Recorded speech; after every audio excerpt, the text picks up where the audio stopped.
Hi everyone, Jordan Spangenburg here, and I'll be sharing the results of our action research project for this semester.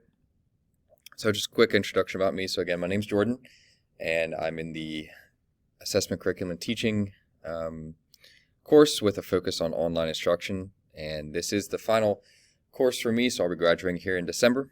And my current position is I'm a 5th grade math teacher, and I work for the Manheim Township School District.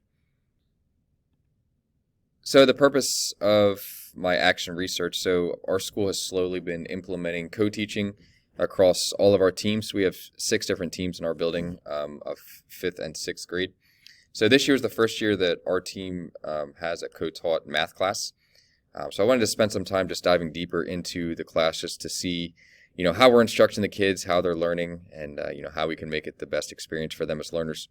So a couple of things here for my purpose. So the first one here, I was hoping to learn how to effectively instruct using the co-teaching model. And then secondly, how can I use the co-teaching model to help students feel successful and confident in math with the goal of getting them to that independence. So in my action research assignment then, my overall research question was, what is the effect of co-teaching on student achievement in division strategies in 5th grade mathematics? So just some background here before I get into some of my findings. So when we're looking at co-teaching then, in my research, there were some factors that need to be considered when you're putting a co-taught class together. So first of all, the makeup of the class.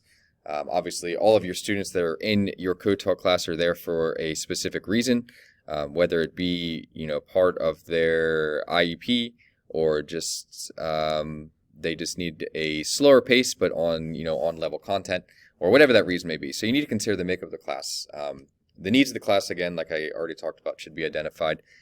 We also have to consider the amount of teaching space available within the classroom.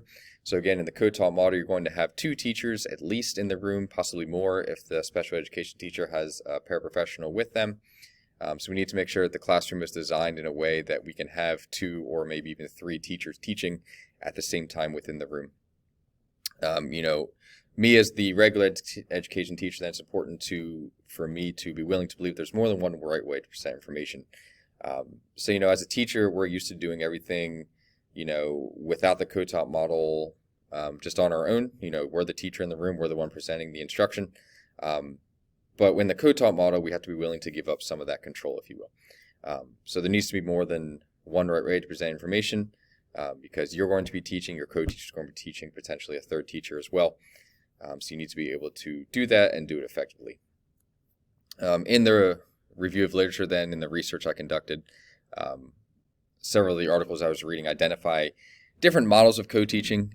For the purpose of this, I'm going to go with the 6 different models of co-teaching that you could potentially use if you are instructing in a co-taught setting. When you're looking at the effects of co-teaching then, which I'll share later in my findings, you can't always just look at scores and just see, are those students scoring higher than regular education students, okay? Because sometimes they might, and sometimes they won't.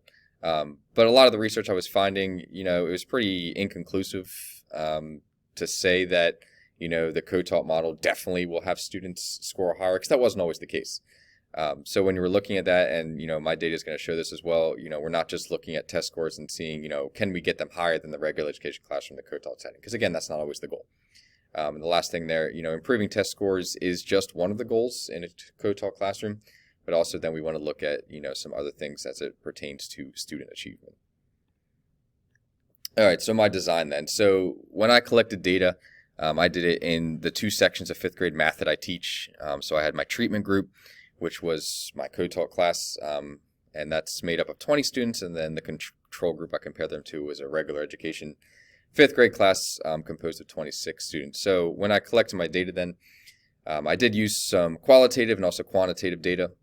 So when I was looking at my quantitative data then, so I did collect data on our district assessment for our division unit.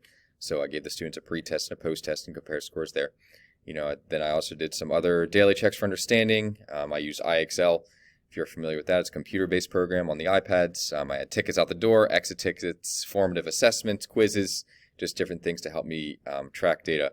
Ultimately, the data that I recorded then was the scores on the post-assessment for our unit, our summative assessment.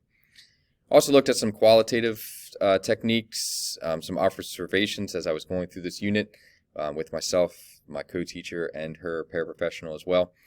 Specifically, I was observing the division strategies that I was using, that we were teaching, and the strategies that we focused on in this unit were the standard algorithm, partial quotients, estimation, and then also the use of area models. So here's the findings then from the post-summative assessment. So my treatment group did score a little bit higher than the control group. So it's an average of an 83% on that assessment, where the control group average was about a 77. You can see here, though, I noted a majority of my students in the treatment group did struggle and do struggle with number sense. So pretty much the only method that they were going with was the standard algorithm, because again, that's just the repetition, and students that struggle with number sense, that's just what they need. Some of my students in the treatment group, you also note, never reached a level of independence with any of the strategies. They were not able to implement any of them, even the standard algorithm in the co-taught classroom. So I noted that there in my qualitative data as well. So conclusion here, bringing everything to an end. So within the co-taught classroom then, like I said earlier, there's 6 different models. The 2 models that we used mainly in my classroom were the station teaching and the parallel teaching. So we would oftentimes have our students in our co-taught classroom rotate to 3 different stations. So again, it was myself, my co-teacher, and then also her para. So 1 station each, 3 rotations, and the students were learning different things that all pertain to the unit. Generally, it all pertained to the same lesson, just presenting it in a different way.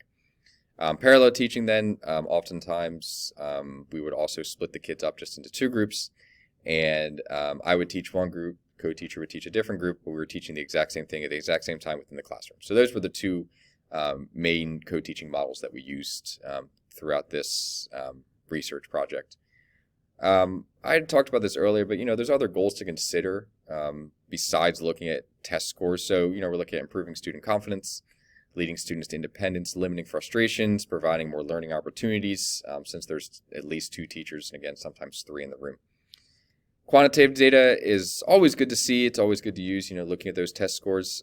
But sometimes it is the qualitative data in the co-taught classroom that's making a larger impact on the learning process of students.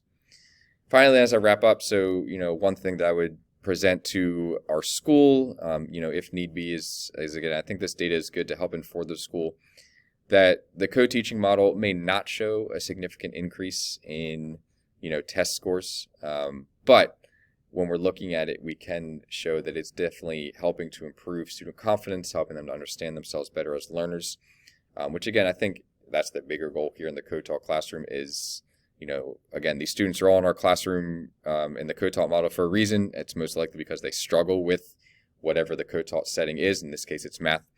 So just helping them, just gain that confidence, become better learners, gaining that independence, being able to do things in math that maybe they couldn't do before. And I think that's ultimately what we need to look at here as we're looking at a co-taught classroom and the effectiveness that we have for any grade level.